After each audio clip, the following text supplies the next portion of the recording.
Inspect and clean all of the disassembled parts and replace packing and O-rings as necessary.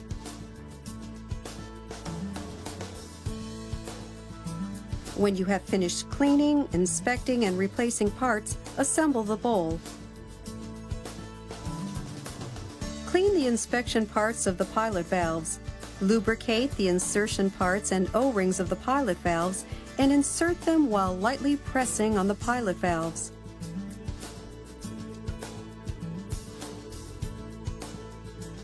Take care not to press with excessive force, as this may damage the pilot valve's O-rings.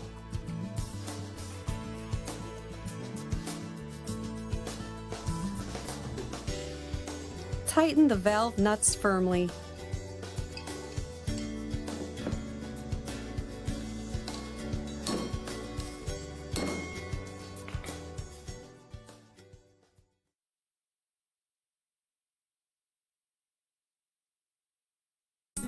This is the procedure for mounting the main cylinder.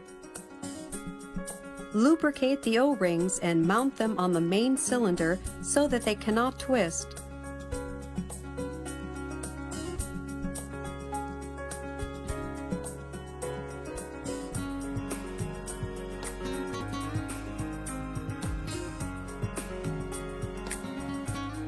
Set the bowl head jack, push bolt and handle onto the valve cylinders.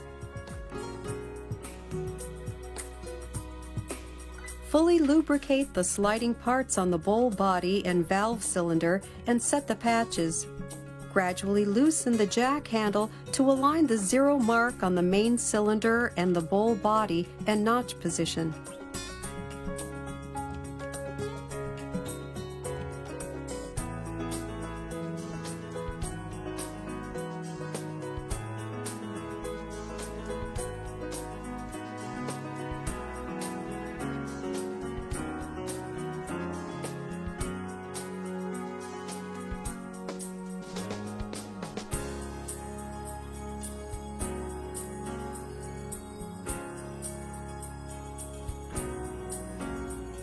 Remove the bowl head jack and patch. Finally, turn the cylinder and confirm that mounting is complete. Mount the distributor to the disc. There are two types of discs. We will start with a large diameter disc. Parts may be mounted on the distributor in any order. Align the parts with the keys on the distributor and press firmly to mount them.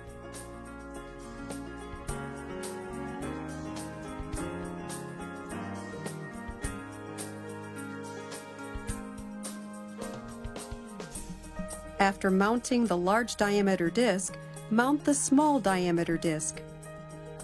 The number of small diameter discs differs according to the model. Be careful to mount the small diameter disc so that the top disc does not touch the flanges of the disc. If a large diameter disc is mounted at the top so that the surface of the top disc touches the flange of a disc, the bowl may not tighten correctly and the disc may be damaged. Some looseness in the disc may occur over time from repeated use. If this occurs, add more discs.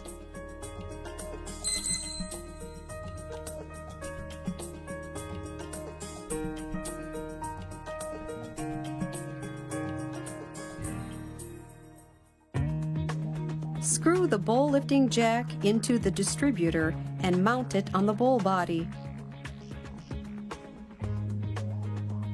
Align the notch pins on the distributor with the notch grooves on the bowl body.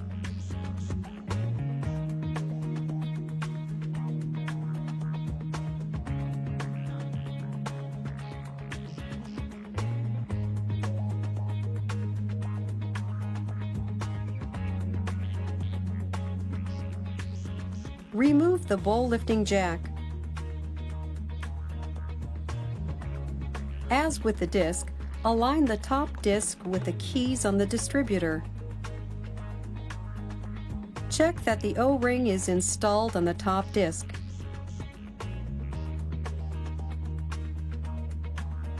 check that the O-ring is mounted on the bowl head. Mount the bowl head. Align the grooves on the bowl head with the notches on the bowl body for mounting.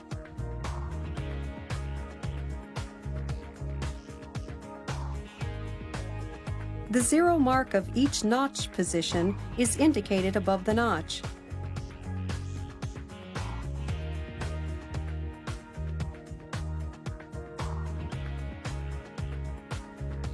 Screw the disc clamp plate into the distributor and tighten the nut with a wrench to compress the disc.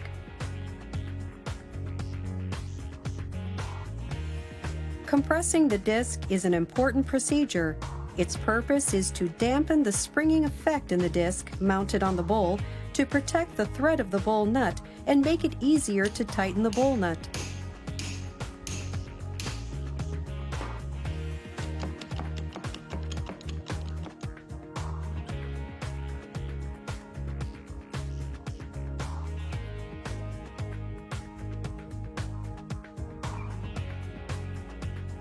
Mount the bowl nut. Apply anti-lock lubricant to the thread of the bowl nut and of the bowl body. Use the bowl nut handle to mount the bowl nut on the bowl body. Check the positions of the zero marks on the bowl nut and bowl body. Tighten the bowl nut so that the zero marks on the bowl nut and bowl body are within 10 to 15 millimeters of each other. You should be able to align the zero marks within 10 to 15 millimeters simply by tightening the bowl nut firmly.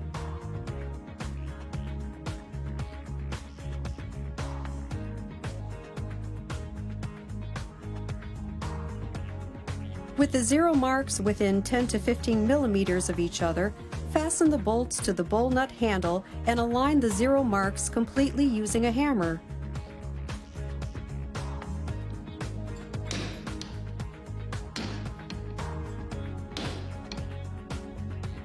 Tighten until the zero marks are completely aligned. Remove the bowl nut handle.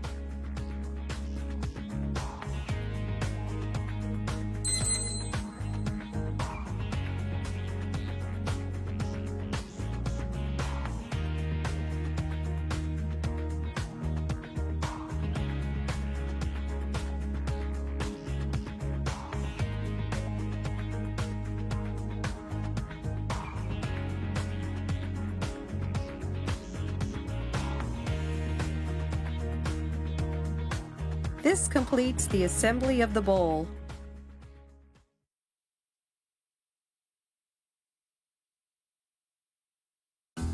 We will now explain the procedure for mounting the bowl on the self-jector. Before mounting the bowl on the self-jector, remove the disc clamp plate.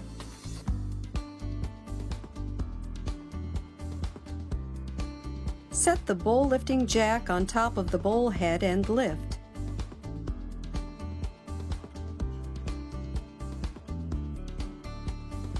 With the bowl lifted up, inspect the two drain nozzles mounted on the bottom of the bowl.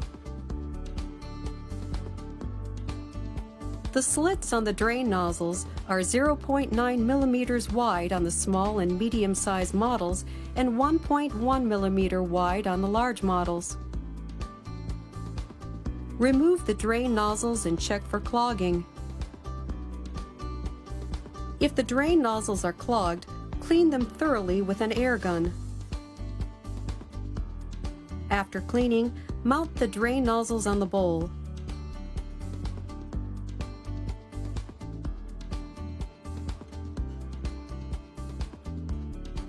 Place the bowl on the self-jector.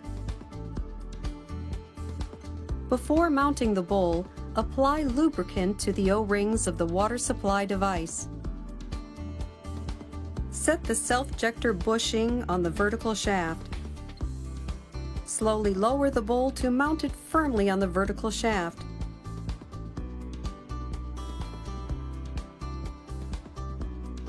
Remove the bowl lifting jack.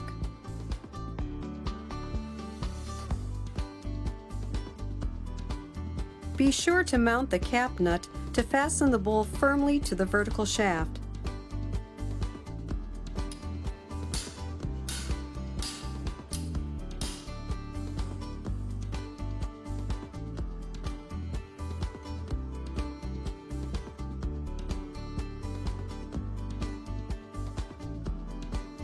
After you fasten the bowl, confirm that the O-rings are mounted on the inlet pipes and light liquid impeller on the top of the bowl head, and that the bowl is fastened firmly. At this point, apply lubricant to the O-rings to ensure smooth assembly. Firmly fasten the light liquid chamber to the threads of the top disc using the light liquid chamber handle. At this point, check that the light liquid chamber is firmly tightened by confirming that the zero marks on the light liquid chamber and bowl head are aligned.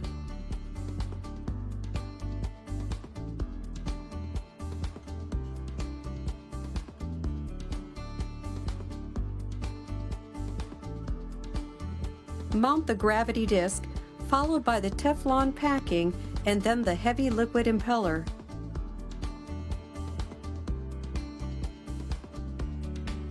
Mount the heavy liquid chamber. Mount it so that the zero mark aligns with the zero mark on the bowl body.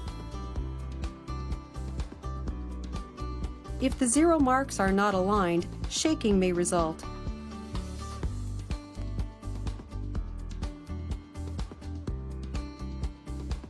Be sure to apply anti-lock lubricant to the thread of the disc nut and bowl before mounting the disc nut. Tap the disc nut handle with a hammer to tighten the disc nut completely.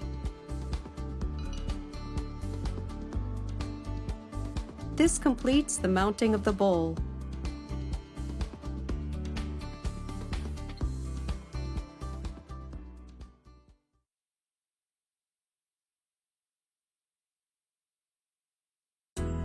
We will now explain the procedure for mounting the sludge cover.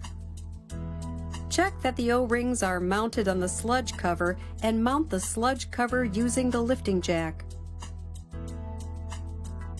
2 O-rings are mounted inside the sludge cover. When mounting the sludge cover, slowly lower it vertically to prevent damaging the O-rings. Mount the 4 socket cap screws.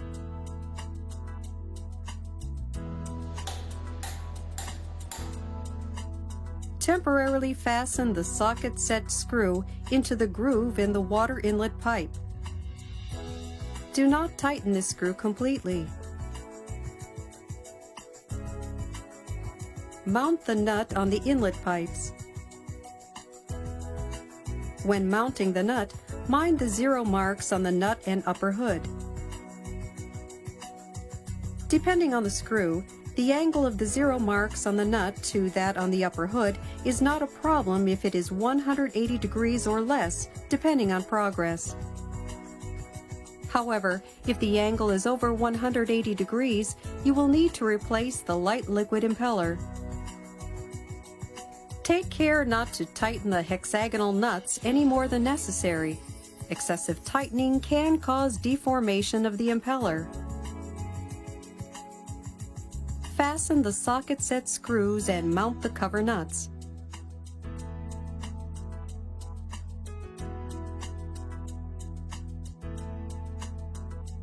Check that the orifice for regulating flow in the inlet pipe is mounted. Mount the cap nuts on the inlet pipe, and light liquid inlet pipe. Mount the packing on the cap nuts of each of the various connecting pipes.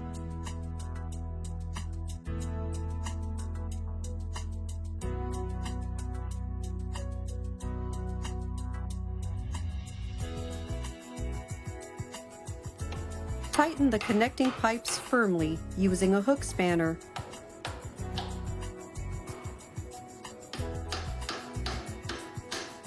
Finally, connect the water piping. The specifications of the water piping may differ, so please handle the connection procedure accordingly.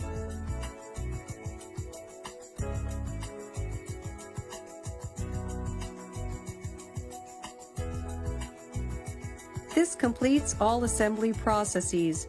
Assembly of your Mitsubishi Selfjector G Series is complete.